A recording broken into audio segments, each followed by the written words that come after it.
इस कार्यक्रम के पुण्यार्जक हैं मानक चंद, कमला देवी, राकेश कुमार नीतू, ऋषभ, सौम्या एवं आयुषी मुशर्रफ, B123 सेठी कॉलोनी जयपुर, प्रेमचंद, विजय लक्ष्मी अजमेरा जयपुर, अशोक, राजलक्ष्मी पांड्या जयपुर, सुनील, रेणु कासलीवाल नई Delhi.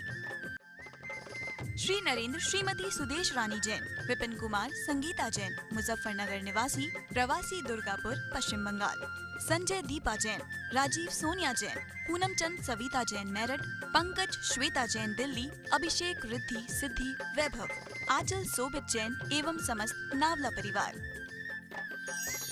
Arnav Jain, Aradhya Jain, doctor Ashish, doctor Anjali Jain, doctor PK Jain, Gunmala Jain, Kirtinagar Jaipur,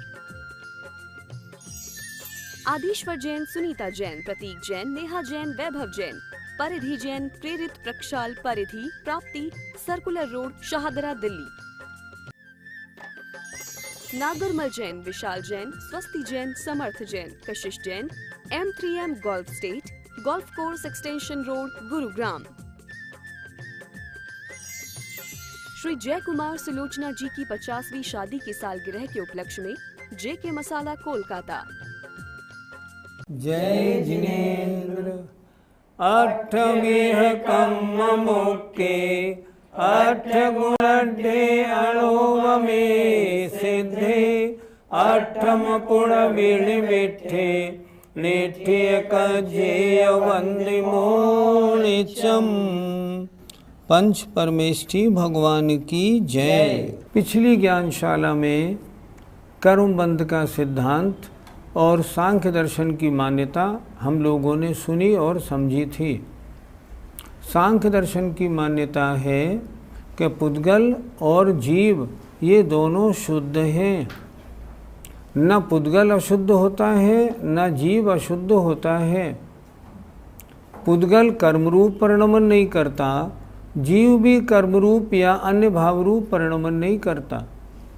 यदि ऐसी मान्यता मानी जाएगी तो फिर संसार क्या बनेगा? फिर तो संसार ही नहीं बनेगा। संसार और मोक्ष में अंतर कैसे घटेगा? अब आज 2 गाथाएं होंगी। उन गाथा में ये बताएंगे कर्म बंधन और जैन दर्शन की मान्यता क्या है। आइए पृष्ठ 89 गाथा नंबर 94। जीव परिणाम हेतुम कम्मत्तम पुद्गला परिणमन्ति पुद्गल कम्मनिमित्तम तहेव जीवो विपरिणमति। जीव के परिणामों के हेतुम निमित्त से, उनको कारण पाकर, पुद्गला कम्मत्तम पुद्गला परिणमन्ति, पुद्गल द्रव्य कर्म रूप से परिणमन करते हैं।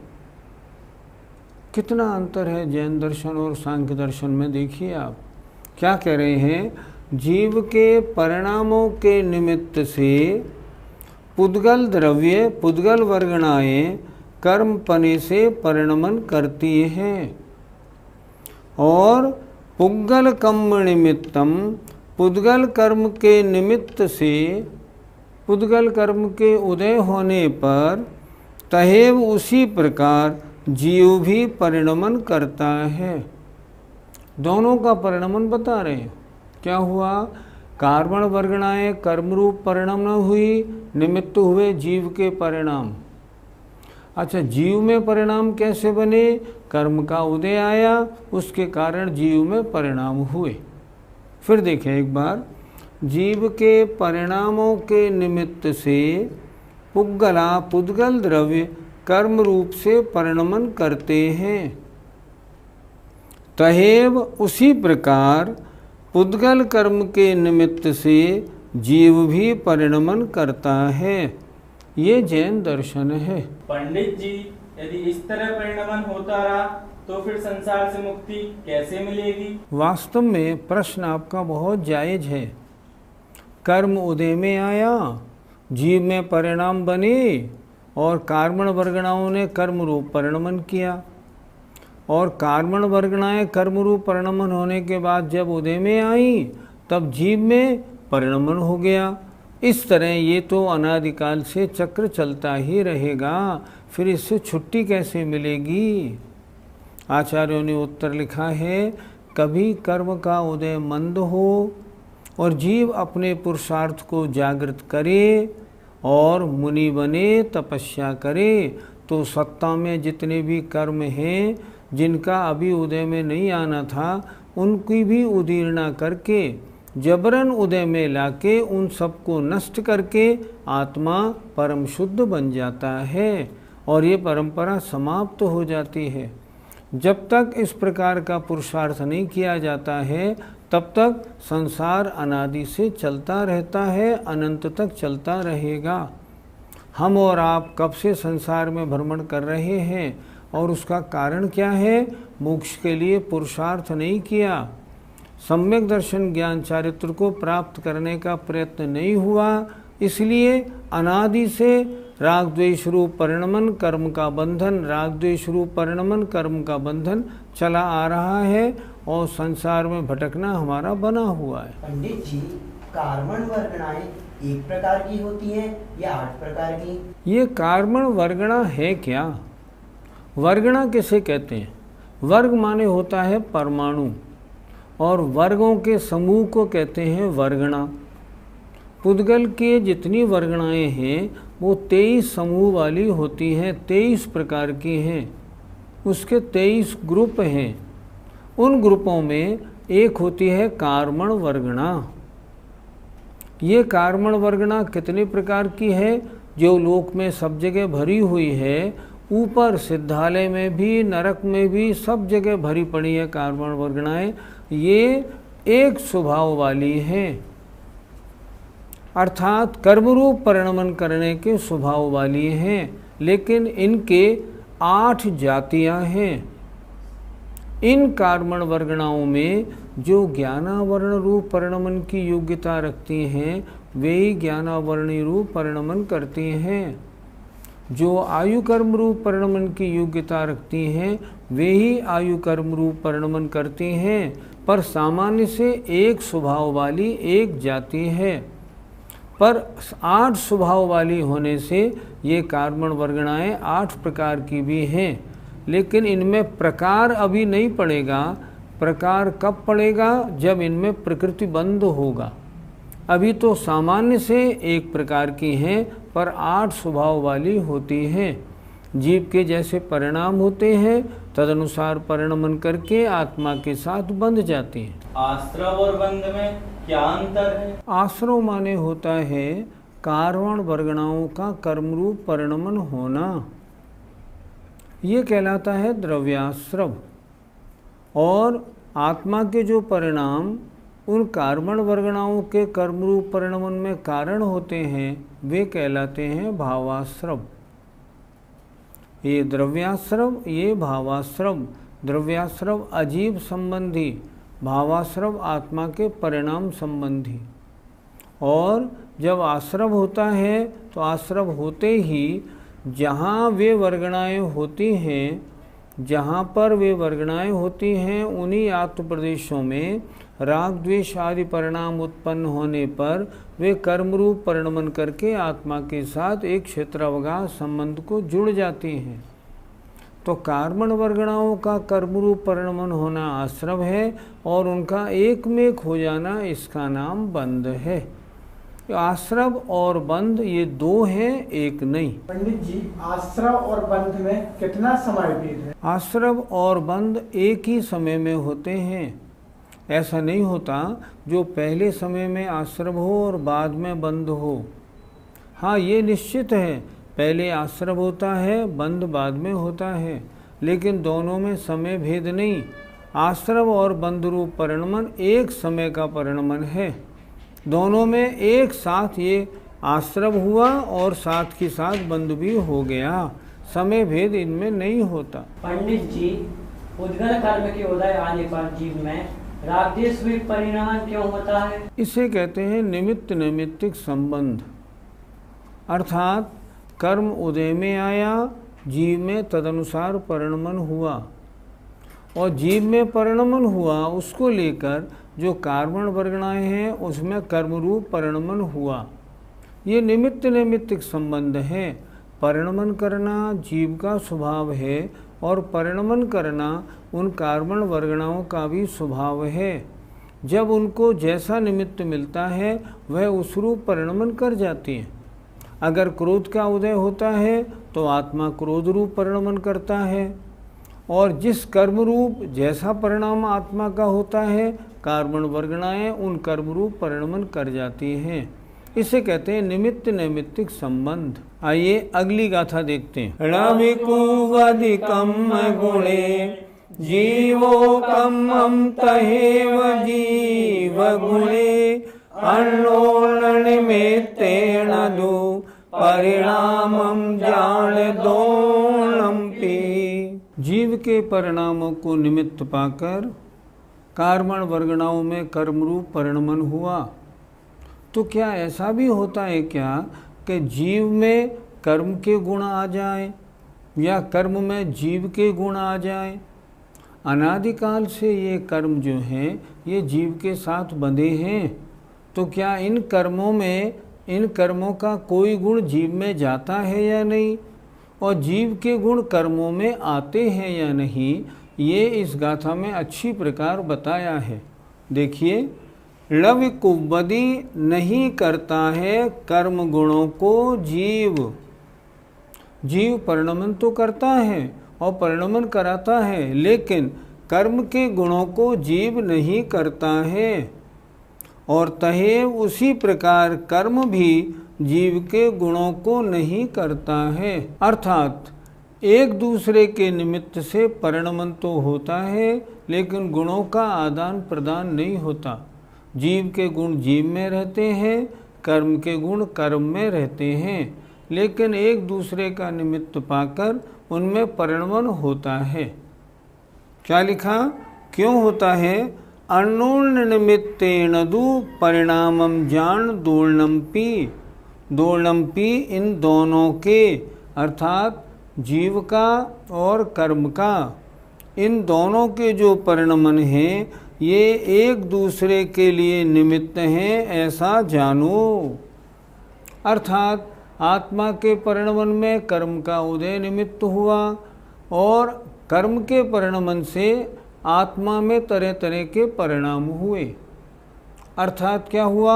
आत्मा के परिणामों से कार्बन वर्गणाएं कर्म रूप परिणमन हुई, और कर्म के उदय से आत्मा में तरह तरह के परिणाम हुए।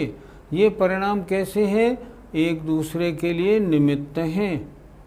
आत्मा के परिणामों में कर्म का निमित्त है, और कर्म में आत्मा के परिणाम निमित्त हैं। इतना ही इनका संबंध है, ये नहीं कि गुणों का आदान प्रदान हो जाए। देखें फिर जरा, इतना कर्म बंद होने पर भी रविकुवधिकम गुणे जीवो जीव कर्म के गुणों को नहीं करता है, और उसी प्रकार कर्म भी जीव के गुणों को नहीं करता है। करता है का मतलब ग्रहण नहीं करता। जीव के गुण जीव में रहते हैं, कर्म के गुण कर्म में रहते हैं। अन्योन्य निमित्तेन दु परिणामं जानदोऽनम्पि। दोनों का जो परिणमन है वो एक दूसरे के निमित्त से होता है, ऐसा जानना चाहिए। आत्मा के परिणमन में कर्म का उदय कारण है, कर्म के परिणमन में जीव के परिणाम कारण है। ये निमित्त नैमित्तिक संबंध है। ये जीव और कर्म एक दूसरे को कैसे निमित्त होते हैं? जैसे जब क्रोध रूप कर्म का उदय होता है तब आत्मा में क्रोध रूप परिणमन होता है। आत्मा में क्रोध रूप परिणमन कैसे हुआ? क्रोध रूप क्रोध कर्म के उदय के कारण हुआ। क्या आत्मा में बिना कर्म के उदय के ऐसा परिणमन हो सकता है? कदापि नहीं हो सकता। अगर बिना कर्म के उदय के परिणमन होने लगे फिर तो सिद्धों में भी परिणमन होने लगेगा। ऐसे परिणमन नहीं होता। विकारी भाव रूप परिणमन कब तक होता है? जब तक विकार में उत्पन्न करने वाले कर्मों का उदय होता है तब तक परिणमन है, अन्यथा नहीं। इसलिए एक दूसरे में निमित्त कैसे हैं? कर्म का उदय आया, तदनुसार आत्मा के परिणाम बने, और आत्मा के जैसे परिणाम बनते हैं वैसे कार्बन वर्गणा उसी कर्म रूप परिणमन कर जाती है। ये एक दूसरे के कार्य में एक दूसरे निमित्त हैं। पंडित जी, फिर इन दोनों द्रव्यों में गुणों का आदान प्रदान क्यों नहीं होता है? कितने ही समय तक जीव के साथ कर्म लगे रहें, चाहे 70 कोड़ा कोड़ी सागर तक लगे रहें, फिर भी जीव के एक भी गुण को वो प्राप्त नहीं कर सकते। और जीव भी कितने ही समय तक कर्म उसके साथ लगा रहे, लेकिन कर्म के गुण जीव में प्रवेश नहीं करते। जो गुण जिस द्रव्य के हैं वो उसी के द्रव्य में रहते हैं, एक दूसरे में गुणों का आदान प्रदान नहीं। ये तो जो परिणमन है उसमें ये दोनों एक दूसरे के लिए कारण होते हैं। आइए प्रश्न नंबर 91 गाथा नंबर 96 देखते हैं। ज्ञान गेयाधिकार की अंतिम गाथा है। जम कुणदि भाव मादा कर्ता सोदितस्य भावस्य राणि सदुणाणमो अणाणमो अणाणिस। जम जिसको, कुणदि करता है, भावम भाव को, आदा आत्मा अर्थात आत्मा जिस भाव को करता है, सो माने वह आत्मा तस्व भावस्य उस भाव का कर्ता होता है। आत्मा क्रोध करता है तो क्रोध का कर्ता होता है, ज्ञान रूप भाव करता है तो ज्ञान भावों का कर्ता होता है। जिस भाव को आत्मा करता है वह उसका कर्ता होता है। एक बार फिर देखें। जम भावम आदा कोणदि, जिस भाव को आत्मा करता है, सो माने वह तस्व भावस्य उस भाव का कर्ता होता है। किसके कैसे भाव होते हैं? राणिसदु राणमो, ज्ञानी के भाव ज्ञानमय होते हैं और अज्ञानी के भाव अनानिस्व अज्ञानी के भाव अज्ञानमय होते हैं। ज्ञानी होगा आत्मा ज्ञानी, उसके भाव ज्ञान में, आत्मा क्रोधी उसके भाव क्रोध में, और अज्ञानी होगा तो उसके भाव अज्ञान में होते हैं। जैसी आत्मा उसके भाव वैसे। एक बार फिर देखें। जम भावम, जिस भाव को आत्मा करता है, सो माने वह उस भाव का कर्ता होता है। ज्ञानी के ज्ञान में भाव है तो ज्ञानी ज्ञान में भावों का कर्ता होता है, और अज्ञानी के अज्ञान में भाव है अर्थात अज्ञानी अज्ञान में भावों का कर्ता होता है। पंडित जी, अज्ञानी के अज्ञानमय भाव कैसे होते हैं? जो अज्ञानी जीव सांसारिक कार्यों में फंसा हुआ है, सुबह से शाम तक क्रोधादि कषायों में और हिंसादि पापों में लगा हुआ है, वह अज्ञानी है। और जैसे वो कार्य करेगा उसके परिणाम भी तो वैसे ही होंगे। क्रोध करेगा तो क्रोध रूप परिणाम होंगे, और अच्छे परिणाम करेगा तो अच्छे परिणाम होंगे। जैसा उसका उपयोग उस उपयोग का करने वाला वह जीव स्वयं होता है। इसलिए आचार्य कह रहे हैं आत्मा जिन भावों को करता है वह उनका कर्ता होता है, और अज्ञानी के अज्ञानी आत्मा अज्ञान में भावों का और ज्ञानी आत्मा ज्ञान में भावों का कर्ता होता है। अज्ञान रूप परिणति जब आत्मा की होती है तो अज्ञान में भाव बनते हैं, और तदनुसार जैसे परिणाम वैसा कर्मों का बंध होता है। पंडित जी, ज्ञान में भाव किनके होते हैं? यह गाथा समयसार ग्रंथ की है। समयसार ग्रंथ में ज्ञानी किसको माना और अज्ञानी किसको माना, उसके अनुसार हमें निर्णय करना है। समयसार में ज्ञानी माना है शुद्धोपयोगी को, और जो शुभोपयोगी और अशुभोपयोगी हैं उन्हें अज्ञानी माना है। आचार्य कुंद महाराज ने तो इतना भी कहा है कि जो मुनि महाराज शुद्धोपयोग से हटकर शुभोपयोग में आ जाते हैं वे अज्ञानी हैं, और यहाँ तक कह दिया वे मिथ्या दृष्टि हैं, क्योंकि दृष्टि माने उनकी नज़र गलत हो गई। वे शुद्धोपयोग से शुभोपयोग में क्यों आए। इसलिए शुभोपयोग और अशुभोपयोग के समय में जो परिणाम हैं वह अज्ञानी जीव के हैं, और उनके जो परिणाम होंगे वो भी अज्ञान रूप होंगे। और जो शुद्धोपयोग रूप जीव है वो ज्ञानी है, और शुद्धोपयोग में जब आत्मा आत्मा में लीन होता है तब उसके जो परिणाम होते हैं वो भी ज्ञान में होते हैं। राग द्वेष रूप परिणामों से रहित अन्य जो और द्रव्य हैं उनको अपने ज्ञान में लाता हुआ वह ज्ञानी जीव मात्र आत्मचिंतन आत्मा को ही अपने ज्ञान में अनुभव में लाता है, इसलिए वह ज्ञानी है और उसके जो परिणाम है वो भी ज्ञानमय है। जैसा जीव वैसे परिणाम। पंडित जी, यदि शुभोपयोगी जीव अज्ञानी है तो फिर इसकी संवर और निद्रा नहीं होनी चाहिए। शुभोपयोग कहाँ तक होता है? शुभोपयोग 10वें गुणस्थान तक है। वीरसेन स्वामी 10वें गुणस्थान तक मानते हैं, और शुद्धोपयोग 11 और 12वें गुणस्थान में माना है। तो क्या 10वें गुणस्थान तक जो जीव है उसके अभी कषाय रूप परिणाम हैं, इसलिए उसको हम अज्ञान में परिणाम कह तो सकते हैं, लेकिन क्या उसके संवर निर्जरा नहीं होती? संवर निर्जरा नहीं, मोहनी कर्म का नाश तो उन पुण्य रूप शुभोपयोग रूप परिणामों से ही होता है। इसलिए ऐसा धारणा नहीं बनानी है कि शुभोपयोग रूप परिणामों से संवर निर्जरा नहीं होती।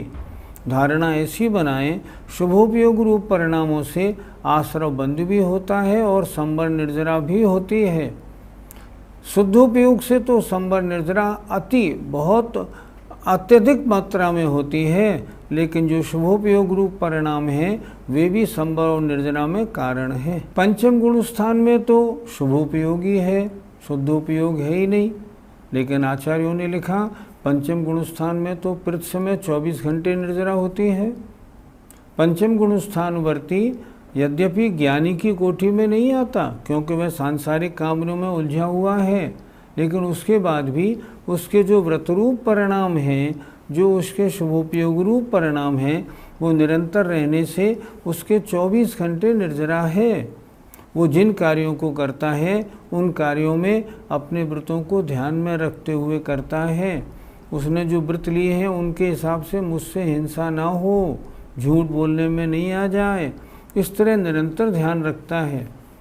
अगर वीरसेन स्वामी की एक बात को और सोचें तो ये बात और स्पष्ट होती है। वीरसेन स्वामी तो लिखते हैं कि अगर शुभ और शुद्ध परिणामों के द्वारा कर्मों की निर्जरा नहीं मानी जाएगी तो फिर कर्मों का कभी अभाव हो ही नहीं पाएगा, अर्थात शुभ परिणाम भी निर्जरा में कारण है।